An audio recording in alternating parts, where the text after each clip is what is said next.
Hey everyone, this is Wade Thomas, the Black Tie Bar and Candle Company. Today I'm here with Bob. Bob reached out to me with a few questions. These questions that Bob brought up are very common questions. And so rather than just answering individually for him, we thought it would be beneficial to address these on a larger scale to help other candle makers as well. All right, so your third question, you want to go ahead and fire away with that one? Yeah, it was about dyed candles, and That's right. I like to dye some of my candles, and I really like to not dye other ones. And I tried to figure out when we were going to do this, what is the criteria I use? And I think it's if the color can support the candle in a way. Like, say, I do an apple donut, apple cider type scent, and I usually dye it. I don't go for a real deep red on it. I just dye it pink.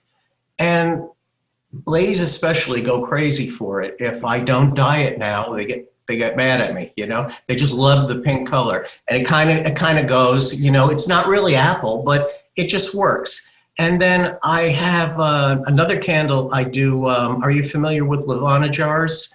They have the glass cover on the top. It's kind of a little more upscaled and elegant. And I tried dyeing them and it just doesn't work. When I use the natural color, or maybe if I had just a hint of yellow, just give it an ivory, it looks so much classier in that type of candle. And I find that I get good feedback from that. So, but then there are other times where I've done, like I do a black raspberry and it really looks great, you know, with a lot of dye in it. So I think kind of the scent and sometimes the container, the vessel has to support the color. You don't just dye something for the sake of it and not make it as dark as possible. You know, I think when I was a beginner, I would just either do too much or not enough. You know, it was kind of hard to learn. Now I can kind of look at it and know how it's going to react once it's dry. And I do the thing when I put it on the white piece of paper, you know, and I try that, but I kind of gotten a little more used to doing that. So I was just wondering kind of what your thoughts on that were. Well, I mean, I'm going to give everyone's favorite answer to questions like this, and it's just that it depends. I think this is a personal preference question, to be honest. I think most people assume that I make only colored candles because most of my videos and pictures and examples show my candles being colored, but it's not true. I do both. It depends on the line of candles that I'm working with. It depends on the jar. Of course, wholesale, I leave that up to the customer, but I guess as a general rule of thumb, or not really rule, but my tendency so far is in clear glass jars. All my candles tend to be colored. And then in my colored jars or luxury style looking jars, unique jars, I want the focus to be more on that. And so I leave them as more of a natural color. Now, I will say to anyone that's curious, I have done a lot of extensive research into my own sales and tendencies of customers, and even some polls for more direct feedback. And both my direct feedback and indirect feedback told the same story. And I've mentioned this on several Facebook groups as well. For me, my dyed candles have sold 7-to-1 over non-dyed, over natural. Part of that is, I think, selection. I think I have more sense. I sell more varieties of my dyed candles. That could be part of it, but a lot of it is seasonal. And so we all know that our biggest time of year for selling candles is late fall and winter around the holidays. And people want color. People want seasonal. And I think dyed candles kind of foster that seasonal feel a little bit, that theme. And so I think that's a big part of it as well. I have kind of gone back and forth on my own personal preference, whether I like dyed candles or natural. It just really depends on, for me. Some waxes also are more aesthetically pleasing as a natural color than others. Some kind of are too bright white and almost fake, like plasticky looking. And then other waxes kind of have this, like you said, almost an off-white or even an ivory shade to them, and those look really nice.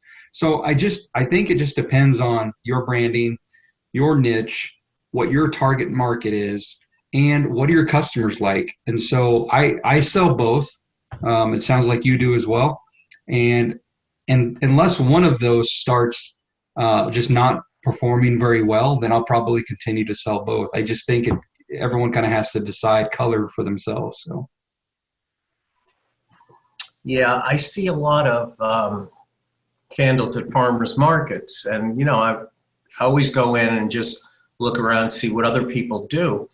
And I was in one last year, and she was a very nice gal, and she didn't do any dyeing. She just had a standard 8-ounce jar, a standard 12-ounce jar, and a standard 16-ounce jar. And they were all scented and beautifully done, but no dye whatsoever. And I was thinking, wow, boy, that sure makes life easy too, not have to dye anything, and not have to re-wick, which you had a very good video on that. It's like, I always knew it could affect it, but I never realized to the extent that dye and fragrance in a candle could change the burn properties, and dramatically. I think you said sometimes one wick, sometimes two sizes. So that's kind of something I was thinking of also, but I do like a colored candle, and I think customers do too. And I think like you said, it all depends. I mean, I have some that they think something's wrong if it's not a colored candle, and others, appreciate just the natural look. So, I guess, you really kind of almost have to do both. it's tough. I think to really reach a big part of the market, you've got to offer both. I think there's just such a demand for both these days. Trying to pick one is difficult. You can certainly do it. I know people that sell only unnatural. Plenty of people sell natural colors, and then plenty of people sell only colored, and they do well. But I think you give yourself a lot more opportunity if you offer both, because you're right. Some people really, really care about the color of their candles or lack thereof. But to your point, it is significantly easier not to dye your candles. It is so much less messy, and testing everything is so much easier about not using color. That is for sure, and that is the reason I've always considered not. But my sales tell me not to do that, so I don't. And lastly, you're right. As I mentioned in that wick video, all about wicks is, I assume, the video you're talking about. Yeah, the amount of dye you use and the type of dye you're using, for sure.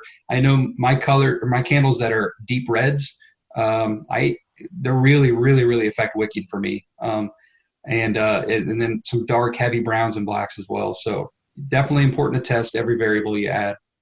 So speaking of variables, I think your next question was about oils. Custom scents? Yes. Was that it? Yeah, I wanted to know if you create your own custom scents, because I just started dabbling in that myself, and I wanted to know what your experience was with it.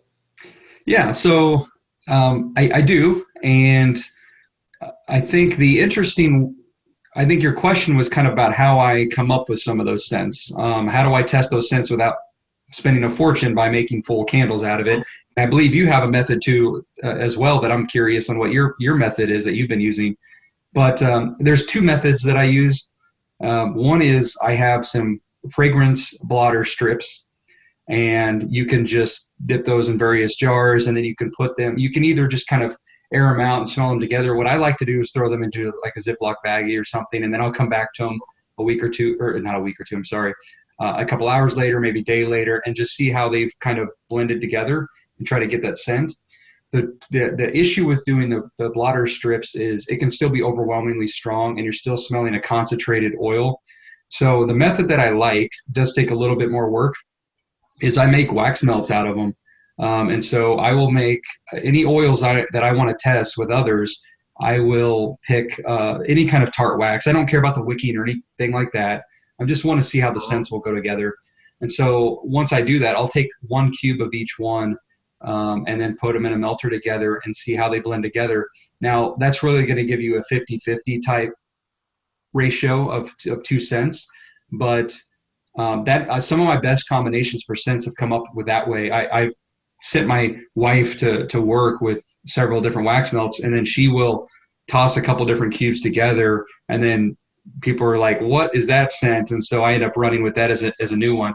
And you can still mess with other ratios other than 50-50. You could do a full block and a half of another block or whatever. So you can still be flexible with it. But I really like that method because it gives you a better sense of actually smelling them, burning out of the wax into the air. It's a little bit more true of a smell. So that is a great idea, and I'm going to incorporate that.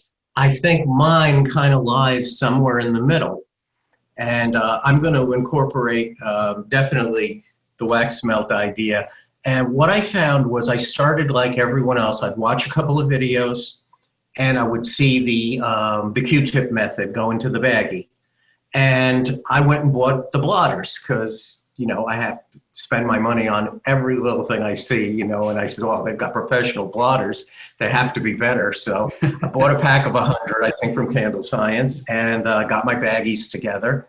And I found everything that you said. So I'd start with 50-50, with 2 cents. It doesn't even matter which two, I'd start with 50-50. And I'd put them in the baggie, and the high-end notes would flash off really quick. yep.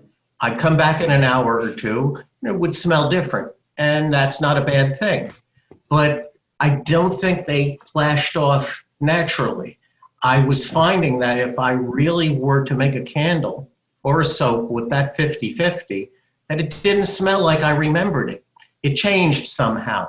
And I know some of that could be the soap making or the candle making process, but I wanted something that worked for me. I'm not saying this would work for everyone, but I started thinking plastic bags are porous.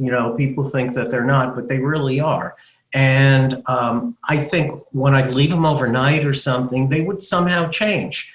And that's fine too, but not in a way that I wanted to try and get it a little more consistent. I wanted to have my final product be similar, not perfect, but similar to what I was detecting when I was deciding on it. So what I thought was, I have a little bottle. It's a glass bottle, has a really nice top. It's a lab bottle, very small, maybe a 1/4 ounce, maybe a 1/2 ounce. And what I would do is I would get a Q-tip, and I would dip 1 Q-tip in solution A, and I would dip 1 Q-tip in solution B, and I would put them in the bottle and then cut the top off. So it basically would fit just the top of the Q-tip and a little bit of the stalk. And I would start with 50-50, mark it on the label, put the top on, shake it. And I don't know why, but the combination of it not being able to evaporate at all, plus the actual physical banging of the Q-tip, and it holds a lot, would give me a pretty accurate representation of what those two together will yield. And then I usually, more times than not, say, well, that's way too strong. I got to start putting in more B. So I'd put in 2 Bs and 1 A, and shake it up and come back in a couple of hours, and it was different. And sometimes I'd put 5 of one and 1 of the other, I'd realize, or 6 of one. You can get a good 8 or 10 of them in a little bottle. And I don't know what the banging around does, but it kind of mixes, it kind of causes friction or something, and it just works, and it can't evaporate. So I found that for me, that was giving me a pretty darn good representation of what I would get later on as a final scent. It's not perfect, but for me, it worked better than just putting a blotter in a bag. I would smell too many different things going on. This kind of concentrates everything. It comes right up the top, and you get a really good idea of what you're dealing with. So for better or worse, that's the Bob method. Yeah, I mean, I think based off that explanation, I agree. I like that better than the plastic bag method for several reasons. So yeah, that's if I don't have any melts around, I don't feel like making and mixing some melts. That's definitely something to keep in mind. I've got a lot of those bottles too, so I could definitely try that. Thanks for sharing that. No problem. All right, so I think we had one more question left. One more. I'm doing mostly joy wax now in my candles, And it's not a problem sending them out in the end of the summer and the fall, the weather's cool. I'm a little concerned when I'm sending them out to people in the middle of July. As you said, it sits in a hot truck. The last thing I want to happen is the box is upside down and someone opens up their candle and it's all melted on one side. So I'd like to keep the properties of joy. I like a lot of things about it, and I like the way the tops look, and I like the way I'm used to it. I don't really have a lot of sinkholes, and it's kind of a great wax for me. Virtually one pour wax. When I make my candles, I rarely have to use a heat gun, which for some reason bothers me because I can always tell that I've used a heat gun on it. If I look at the edge, it almost looks like somebody burned it a little once. You know, it just drops a little. And you know, call me crazy, but it bothers me. So I love the way Joy works, and I love the way it just is a one pour for me. Took me a while to get to that point, but that works for me. Now the summer's coming, and I really don't want that to happen where someone gets a really bad candle. It would just make me feel terrible. And even though, of course, I would replace it, I just don't want to have to do that. Is there anything that can give me a similar property to Joy and that beautiful top without, with a little bit higher melt point? And of course, my mind's thinking 6006, but I thought maybe, you know, I'd run that question by you, and maybe you could even elaborate on that or maybe offer something else. But please don't say soy 464, because I don't think I can handle that. No, I'm not. Yeah, I think I've mentioned in a few videos, I'm not a huge proponent of 464. So don't worry, I'm not going to push that one on you, but I'll give you a tip for shipping, and then also maybe some alternative waxes to look at. If you want to try sticking with your Joy Wax, I have shipped a lot of ProBlend 600, which is the same ratios, the same temperature, everything, the same melt points, in the summer. And I have yet to have an issue, or at least an issue enough where anyone has ever complained.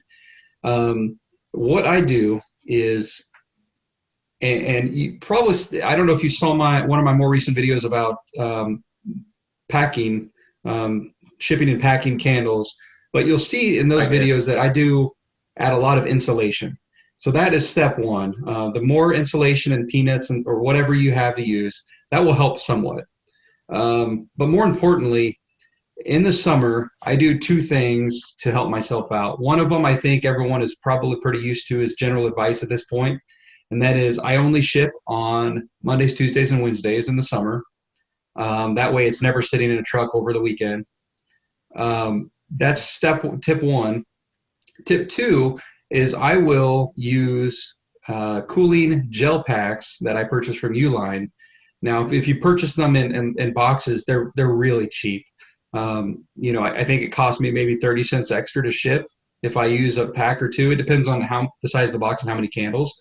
But if you just tuck a couple of those in there somewhere around, that seems to do the trick. That lowers the ambient temperature in the whole inside the entire box quite a bit.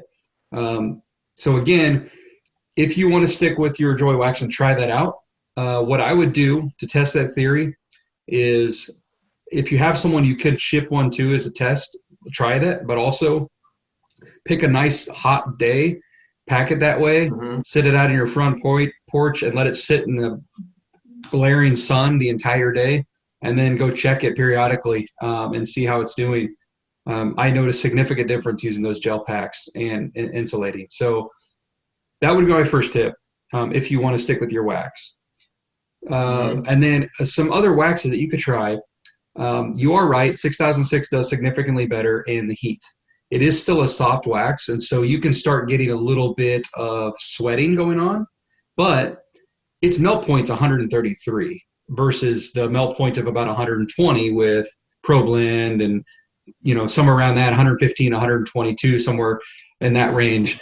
And so that's a pretty significant difference. I never had used any type of gel packs when I used 6006 shipping. Now, the more I do, the more I get a little bit more paranoid about it. So I'll probably use them in the middle of summer with gel packs as well. But 6006 is a decent alternative for shipping in the summer. It's one of the highest melt points of a container wax, especially of a wax blend. Now, another wax that's not real commonly thrown out there, and it's quite a bit different than what you're using, but it's called Clarus 3022. It is a 70-30 soy to paraffin wax. However, it's got, out of all the soy waxes or soy heavy blends, it's got definitely one of the strongest scent throws I've ever used. It's from a company called Clarus Specialty Products. I can send you a link or shoot you a contact to get a sample from them if you want to test it out. You got to work with the wax quite a bit differently than you do your joy wax. If done the right way and in the right process, it can also be single pour, but it does contract a lot more than what you're used to with your joy wax. It's a little bit harder of a wax, but what I like about it is when it does contract, it contracts very uniformly, and so everything contracts together, which is really nice. It's not like you're going to get random sinkholes or random contractions. It's kind of like it's kind of like 6006, the way it behaves when it's curing and settling, but it's a little bit firmer. But anyways, it's a really good looking candle, a wax, when it's natural colored too, with no dye. But the reason I mention it is it also holds up pretty well in the summer heat, especially for a soy blend. So the melt point's not quite as high as 6006, but it's higher than your joy wax. So those would be the two I would say to try that I would be confident in at least recommending. So yeah, I mean, if you want to try some of the waxes, those are the two I'd try. Otherwise, try to work on those shipping tips to see if they'll help you with your current wax. Definitely. The Clarus sounds interesting. I've never heard of it. Yeah, it's a good wax. About a third of my candles are made out of it right now. I've got a pretty good split. I would say if I had to divide it into thirds, I would say about a third is ProBlend, a third is 6006, and a third is Clarus. That's if I had to kind of throw it out there.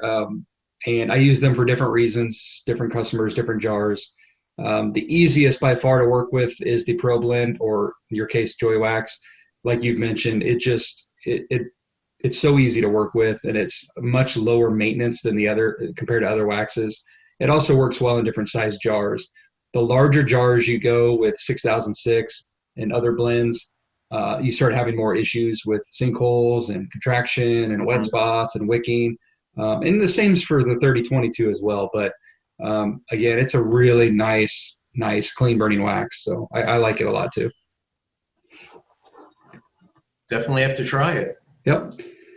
Well, probably should wrap this up. And, I think you had several other questions, so maybe we'll do this again here soon. But I know we'll do a lot of discussion offline as well. But I just wanted to thank you for not only reaching out to me with some of these questions, but also volunteering to have this recorded. So help other candle makers that have these same or similar questions as well. So I really appreciate that. And I mean, do you have any other last questions or comments or feedback that you want to offer as well? No, I think we pretty much covered it. And I wanted to thank you for not only having me here, but for being so selfless in your hard-earned knowledge and passing it on to everyone. And I've really been enjoying your videos, so keep up the good work. Thank you, Bob. I appreciate that. And yeah, we'll talk soon. But once again, just thank you for you being selfless as well and willing to share these questions and this video with everyone else. So appreciate that. My pleasure. My pleasure. All right. Thanks, Bob. Take care. You too.